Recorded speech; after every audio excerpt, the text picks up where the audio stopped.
So, question for Brett and Emmanuel, and then maybe Dickie and Kyle, if you guys want to add in as well. But the leads that are making it to you, can you talk to us a little bit about how qualified those prospects are? I mean, how many folks are you talking to that aren't going to be a fit for either IUL or annuity versus, how many actually are going to be a fit for one or the other?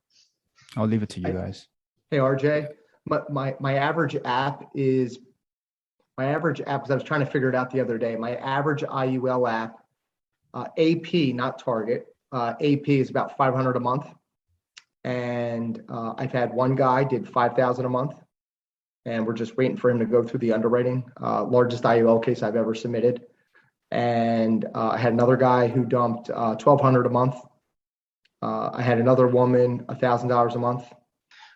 You will get them, people have money, that's for sure. These leads are people who do have money. They are qualified in the sense of, yes, they have money to put away, but are they health qualifiable? That's a whole different question. And, sometimes you have a few aged people, but even the younger folks, sometimes they don't know what they don't know in their health, and that becomes, but it's just a numbers game at the end of the day. So, but otherwise, quality wise, I think it's fairly, quality leads in terms of what to expect people who have money to be able to invest one way or the other.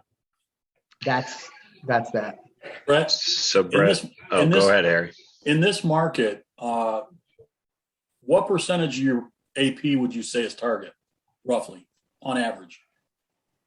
Say it again. So what percentage is target? What percentage of your annual premium would be target premium? In other words, how much excess are you selling with these type of leads? Are you always max funding? Are you? Oh, yeah. Oh, so no. So yeah. So I don't write any. I very rarely will I ever write an app on target. No, I do, if I can, max accumulation, and if they're a little bit younger, max accumulation with income. Okay. Yeah. Like my guy, the restaurant guy, 5,000, right? He was 55 years old. I did a 10 pay at 5,000 a month. And when he turned 65, he was getting 77,000 and change for the next 25 years. So normally it's about 50%. If you're paying, 6,000 a year, probably 3,000 of it is target. That's right. If you max fund. You're max funding. That's right. What I do. Yeah. I'll never write an app on target just to make the target. You know what I mean? Like I'll just make it up in volume on apps. Well, sometimes you leave room in them, right? Sometimes you leave room in the product for them to put more money in later. Yeah, absolutely. And it's going to perform better for the client. So are we going to get paid a little bit less? Sure. But we're definitely 1,000% going to be putting them in a good position in 10, 15, 20 years. So. Okay.